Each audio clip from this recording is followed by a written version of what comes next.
जी, तो ममता जी, इस अंतराल के बाद हमारे सभी सखियों और सखाओं का हम स्वागत करते हैं और अब हमें लग रहा है कि सभी का मन कर रहा है गीत सुन लिया जाए। तो सुनते हैं।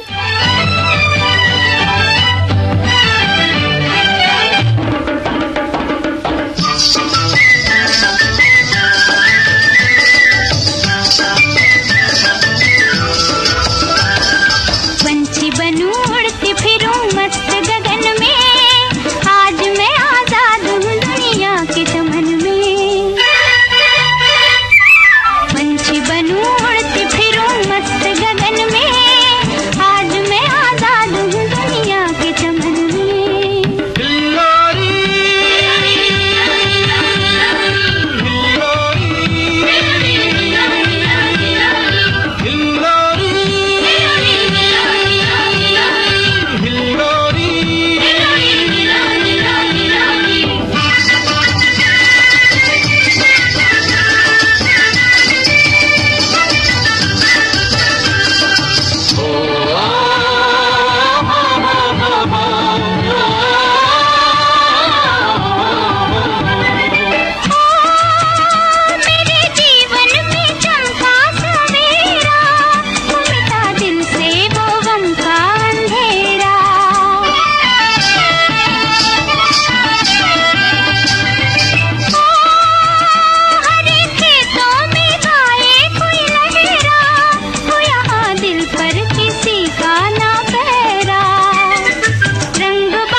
बढ़ती चलूं गाती चलूं अपनी लगन में, आज मैं आजाद हूँ दुनिया के चमन में।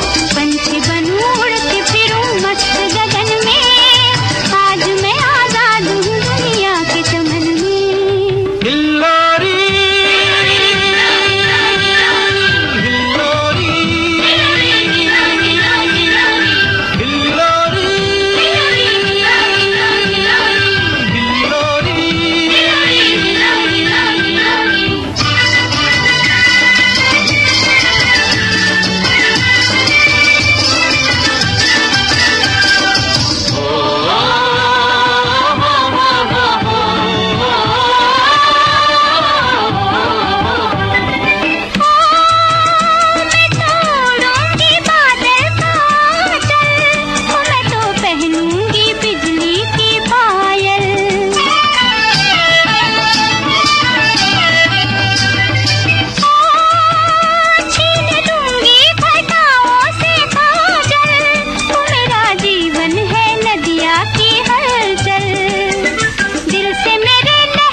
जी हाँ ममता जी, कितना सुंदर गीत आपने सुनवाया कि पंछी बनूं उड़ती फिरूं मस्त गगन में, है ना। मन प्रसन्न रहता है तो ऐसे उड़ान भरनी पड़ती है। लेकिन इसके बारे में भी मैं आपसे एक प्रश्न करूंगी और उसका हल जानना चाहूंगी। मंदाकिनी जी, प्रश्नों से थोड़ा मैं बचती हूँ, थोड़ा डर भी लगता है। ये कोई जीके का प्रश्न नहीं है, बल्कि मनोभावों पर आधारित एक प्रश्न होगा। लेकिन क्या होता है जब प्रश्न का नाम कोई लेता है, जैसे कहता है प्रश्न, ये सवाल, तो ऐसे लगता है कि वो बचपन वाले दिन, परीक्षा वाले दिन याद आ जाते हैं। बहरहाल स्वागत है आपके प्रश्न का। लेकिन अभी मैं श्रोताओं की टिप्पणी पढ़ रही हूँ। लिखते हैं कि खुश रहने के लिए नेगेटिव चीजों के बारे में सोचना बंद कर दें। अपने आप को ये समझाएं कि जो हो चुका है वो बीता कल था और अब आपको आने वाले कल के बारे में सोचना है। एक श्रोता लिखते हैं कि आज के सारे विषय बहुत ही ध्यान से सुनने वाले हैं। और एक श्रोता ने लिखा है कि मन प्रसन्न तो तन प्रसन्न। मन को तनाव मुक्त रखना सेहत के लिए आवश्यक है। सभी शारीरिक व्याधि की जड़ तनाव है। मन प्रसन्न रखना है तो मन को कहीं भी एंगेज रखना जरूरी है। संगीत, पर्यटन, किताबें पढ़ना, दोस्तों के साथ गपशप वगैरह वगैरह, और साथ में मन को प्रसन्न रखने के लिए मैनेजमेंट बहुत जरूरी है। समय का प्रबंधन बहुत जरूरी है। और एक श्रोता की टिप्पणी और है, जरा आप खुश हो सकती हैं। लिखा है कि बहना, मतलब मेरा नाम लिखा है और आपका नाम लिखा है, मंदाकिनी जी। बहना सखी सहेली पेश करती हैं क्योंकि ये दोनों बहनें बेहतरीन गीत और वही अच्छी बढ़िया जानकारी लेकर बड़े प्यार से आती हैं, सरल सहज सुंदरता से बताती हैं। दोनों को बहुत बहुत बधाई। तो ले लीजिए आप बधाई। शुक्रिया। और एक श्रोता लिख रहे हैं, ममता जी, कि खुशी खोजने से मिल भी जाती है और खोजते खोजते हम कभी कभी असफल भी हो जाते हैं। लेकिन प्रयास होते रहना चाहिए कि हम अधिक से अधिक खुशी समेट सकें। हमारे परिवार, हमारे रिश्तेदार, हमारे दोस्त हमारी खुशी में शामिल होते हैं, लेकिन इस खुशी को खोजने में हमें कम मेहनत करनी पड़े तो और अच्छा हो। इसमें परिवार का सहयोग सबसे महत्वपूर्ण होता है। बिल्कुल सही कहा इन्होंने। और एक श्रोता लिख रहे हैं कि संसार में हर इंसान अपना जीवन खुशी से जीना चाहता है, चाहे भी क्यों न। हर किसी को एक खुशहाल जीवन जीने का अधिकार जो है, पर हर किसी के लिए खुशी की परिभाषा अलग अलग होती है। कुछ दूसरों की खुशी में अपनी खुशी ढूंढते हैं, तो कुछ अपने बटुए को पैसों से भरा हुआ देखकर खुश होते हैं, कुछ दोस्तों के साथ मौज मस्ती करके खुश होते हैं, तो कुछ परिवार के साथ। और कह सकते हैं कि हर इंसान का जीवन एक तलाश है खुशी पाने के लिए, अनवरत खोज। बिल्कुल सही कहा इन्होंने। और ममता जी सही भी तो है। कई बार एक कोटेशन में पढ़ रही थी पिछले दिनों, उसमें लिखा था कि दो दोस्त या दो व्यक्ति या दो संबंधी बात कर रहे हैं, तो वो कहता है कि मैं आप में एक, कुछ लोग तो ये चाहते हैं कि आपसे हम बहुत कुछ पा जाएं, और कुछ व्यक्ति चाहते हैं कि वो सिर्फ आपको पा जाएं। तो ये अपनी अपनी खुशी है कि हम क्या लेना चाहते हैं, क्या जानना चाहते हैं। दरअसल हम जब दूसरों को देखते हैं, दूसरों की खुशी से जब खुश होते हैं, तो असल में वही अच्छी बात तो वही है। और एक श्रोता ने और लिखा है, खुश रहने के लिए नेगेटिव चीजों के बारे में सोचना बंद कर दें। अपने आप को ये समझाएं कि जो हो चुका है वो बीता कल था और अब आपको आने वाले कल के बारे में सोचना है। बिल्कुल, ये तो बहुत बड़ा फलसफा है जिंदगी का कि बीता कल जो है उसको बिसार दो और आगे की सुध ले। तो लेकिन ममता जी, अब मैं अपने प्रश्न पर आती हूँ। भूली नहीं प्रश्न? हमें लगा इतनी सारी बातों के बाद आप भूल गई। नहीं, मैं भूली नहीं हूँ। और ये प्रश्न आपके जहन में भी आता होगा और हमारी सभी बहनों के जहन में भी आता होगा कि कभी कभी मन हमारा खुले आकाश में उड़ने को करता है, ठीक है, और हम उड़ते भी हैं, थोड़ा उड़ते हैं, जाते हैं, फिर धम से नीचे गिर जाते हैं। तो क्या किया जाए? ओहो, क्या किया जाए? ये तो फिर बड़ा सचमुच बहुत ही मुश्किल सवाल है कि जब उड़ान बहुत ऊंची होती है, तो जब उड़ान ऊंची होती है तो झटका लगता है, तो जाहिर की बात है ढलान पर आके चोट तो ज्यादा लगती है। लेकिन इसके मतलब ये नहीं है कि आप उड़ान भरिए ही नहीं, क्योंकि जब आप उड़ान भरेंगे तभी तो आपको चोट लगेगी। जी। और उड़ान भरेंगे तो बहुत कुछ मिलेगा भी तो। उड़ान चाहे ख्वाबों की हो, मन की उड़ान हो, या फिर कुछ हासिल पाने की उड़ान हो। अब कहा, आप ही ने तो कहा था, मन के हारे हार है, मन के जीते जीत, कबीरदास जी का दोहा ये याद दिलाया था। तो मंदाकिनी जी, हिम्मत नहीं हारना है, क्योंकि फुर्र से उड़ जाना है। और चाहे वो आकाश की सैर हो, चाहे अंतरिक्ष की, नदियों की, पहाड़ों की, जंगल की, कंदराओं की, पाताल की, पूरे ब्रह्मांड की। और किसी ने तो कहा होगा ना, नहीं, आपने मुझे कहा था कि आपको किसी ने रोका है क्या, उड़िए ना। तो चलिए फिर उड़ते हैं हम दोनों। उड़ते हैं, लेकिन आपने मेरी बातों को कितने हल्के में ले लिया ममता जी। मैं आपकी भावनाओं की कदर कर रही थी। ऐसा नहीं है, मैं आपको भावनाओं की कदर मैं भी करती हूँ, लेकिन उड़ना है तो उड़ने की बात तो करनी पड़ेगी ना। हाँ, उड़ने की बात तो करनी पड़ेगी। तो चलिए फिर हम उन महिलाओं की बात करते हैं ना, जिन्होंने असली उड़ान जिंदगी की भरी और अपने देश का नाम ऊंचा किया। वो तो देखिए, महिलाएं तो बात हम उड़ने की वही कह रहे थे कि जब हम उड़ेंगे तभी तो चोट लगेगी, तभी तो लोग हमारे ऊपर उंगलियां रखेंगे, तभी तो नाम कहेंगे कि ये महिलाएं तो हर क्षेत्र में आगे बढ़ जाती हैं और पुरुष पीछे रह जाते हैं। हाँ। ये भी तो सुनने को मिला है। कई ऐसी फिल्में भी बनी हैं जहां पर जिस क्षेत्र में महिलाएं आगे बढ़ी हैं, जैसे खास तौर से फौज में है, नेवी में, तो वहां महिलाओं को देखकर पुरुष फप्तियां कसते हैं कि ये क्या कर पाएंगे, शारीरिक रूप से कमजोर होती हैं। लेकिन यहाँ हम जिक्र कर रहे हैं कि आप साइंटिफिक तरीके से उड़ान भरिए। हमारे देश को जरूरत है। विदेशों में कई ऐसी महिलाएं वैज्ञानिक हुई, हमारे देश में भी, जिन्होंने बहुत ऊंची उड़ान भरी और वे खूब कामयाब हुई। बिल्कुल, कल्पना चावला को तो हम अक्सर याद करते हैं, जिन्होंने कितना बड़ा नाम किया है हमारे देश का, जबकि वो बाहर रहती हैं। तो ये बात हम कर ही रहे हैं कि अगर महिला वैज्ञानिकों की हम बात करें तो पता चलता है कि जो मंगलयान था, जो कि भारत का पहला मंगल अभियान था, इस मिशन को सफल बनाने में महिला वैज्ञानिक आगे थी, है ना? और अपनी सखियों को ये बताते हुए मुझे बड़ी खुशी हो रही है, और सखाओं को भी, कि 5 नवंबर 2013 को एक स्पेस क्राफ्ट लॉन्च हुआ था, यानी अंतरिक्ष में वो छोड़ा गया था यान। इसरो ने इसे लॉन्च किया था और ये स्पेस क्राफ्ट ही मंगलयान है। इसे लॉन्च करने वाले मिशन मंगलयान इसे कहा जाता है। हाँ। इसरो की जो 500 वैज्ञानिकों की जो टीम थी, इसी प्रोजेक्ट में महिला वैज्ञानिक ने ही काम किया था। तो यानी 500 वैज्ञानिकों की टीम में से महिला वैज्ञानिक भी बड़ी तादाद में थी, जो इस मिशन में आगे सक्रिय थी और वो थी। तो मिशन मंगलयान में, ममता जी, महिला वैज्ञानिकों ने पहले के मुकाबले भारी संख्या में काम भी किया।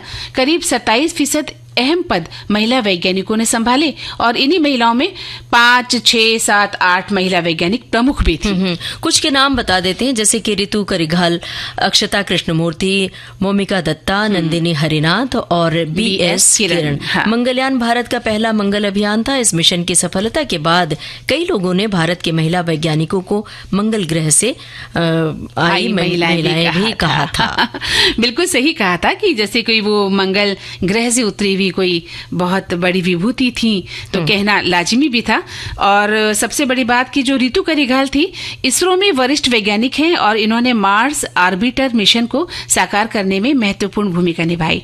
इन्होंने पहले प्रयास में ही मंगल पर पहुंचने वाले पहले मिशन का हिस्सा बनकर इतिहास भी रच दिया था। और दूसरी जो थी नंदिनी हरिनाथ, ये इसरो के बेंगलुरु स्थित सैटेलाइट सेंटर में रॉकेट वैज्ञानिक है। इन्होंने मिशन नियोजन, विश्लेषण और संचालन, यानी मुख्य घटकों की रूपरेखा पर एक शोध पत्र का सहलेखन भी किया था। इन्होंने इसरो में 20 बरस से 14 मिशनों पर काम किया है। ये डिप्टी ऑपरेशन डायरेक्टर है, प्रोजेक्ट मैनेजर और मिशन डिजाइनर भी हैं। बिल्कुल, एक साथ बहुत सारे पद संभालती हैं ये महिलाएं। और ऐसे ही एक रही मोमिका दत्ता, जो मंगलयान मिशन के लिए इन्होंने बतौर प्रोजेक्ट मैनेजर भी काम किया। तो भारत की जो अक्षता कृष्णमूर्ति भी थी, उन्हीं में से एक थी। उन्होंने अमेरिकी स्पेस एजेंसी नासा के उस मिशन का हिस्सा बनी, जिसके तहत स्पेस एजेंसी मंगल ग्रह पर कुछ नमूने इकट्ठा कर रही थी। इसी के तहत इन्होंने मंगल पर रोवर चलाकर एक कीर्तिमान रचा, और ये भारत की पहली ऐसी महिला बन गई, ममता जी, जिन्होंने मंगल ग्रह पर रोवर चलाया था। ऐसी तमाम महिला वैज्ञानिक हैं जिन्होंने अपने देश का नाम रोशन किया है। और अब घड़ी की ओर देखिए, हम एक ब्रेक ले लेते हैं, फिर और बातें करते हैं और फिर गाना सुनवाएंगे। जी बिल्कुल।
विविध भारती से यह है कार्यक्रम सखी सहेली। पहले हम सुन लेते हैं ये संदेश, उसके बाद एक गीत सुनवाएंगे।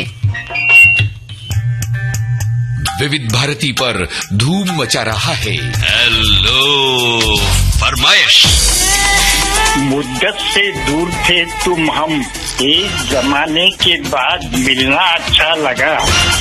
जब से ये प्रोग्राम बंद हुए थे ना, सब लोग चर्चाएं करते थे कि विविध भारती से कब प्रोग्राम चालू होंगे। हम लोगों को अब सफलता मिली है तो हमें बहुत खुशी है सर। श्रोताओं की पहली पसंद, पहला प्यार होता है ना, फोन प्रोग्राम होता है कि अपनी आवाज करोड़ों लोगों तक पहुंचे। और एक ऐसा रेडियो स्टेशन विविध भारती है कि आवाज श्रोताओं के कानों में गूंजती है। आपको बता दें, हेलो फरमाइश कार्यक्रम के लिए आप भी कर सकते हैं फोन कॉल। रिकॉर्डिंग बुधवार को दिन में 11 बजे से लेकर 1 बजे के बीच। हेलो फरमाइश कार्यक्रम का प्रसारण मंगलवार और गुरुवार को शाम 4 बजे। पुनः प्रसारण बुधवार और शुक्रवार को दिन में 10 बजे।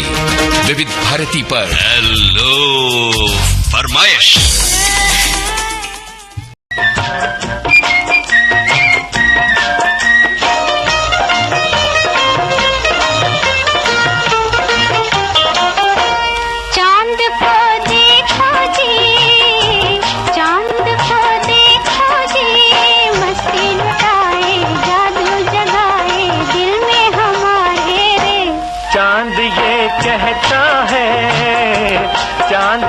कहता है धरती की रानी, हंसती जवानी दिन है तुम्हारे रे। चांद को देखो जी,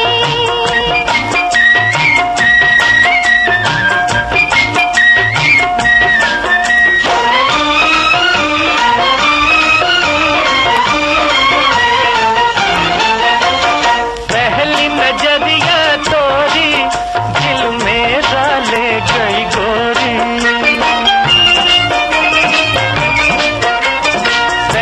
नजरिया तोरी दिल मेरा ले गई गोरी। हमने लुटा दी दुनिया और तुमने लगा दी चोरी। बात ये कैसी है, बात ये कैसी है, यूं ना सताओ हम तो सजन है नैनों के मारे रे। चांद को देखो जी,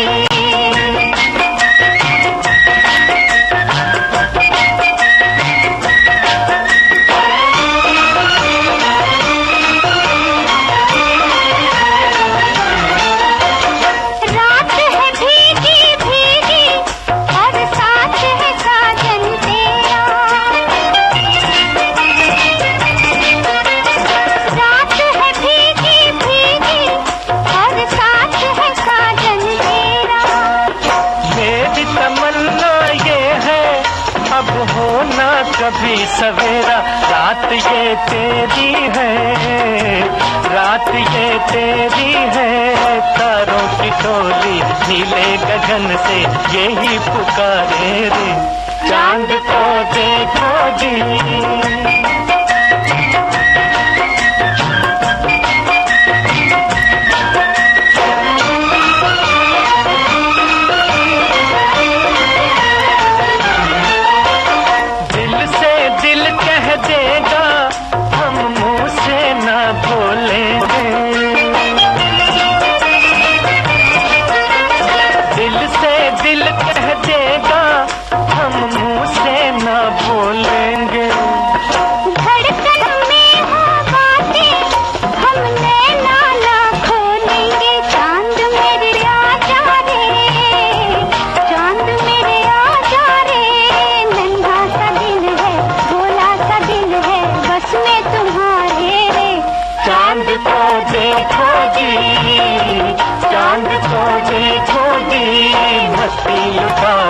जादू जगाए दिल में हमारे रे। चांद को देखो जी।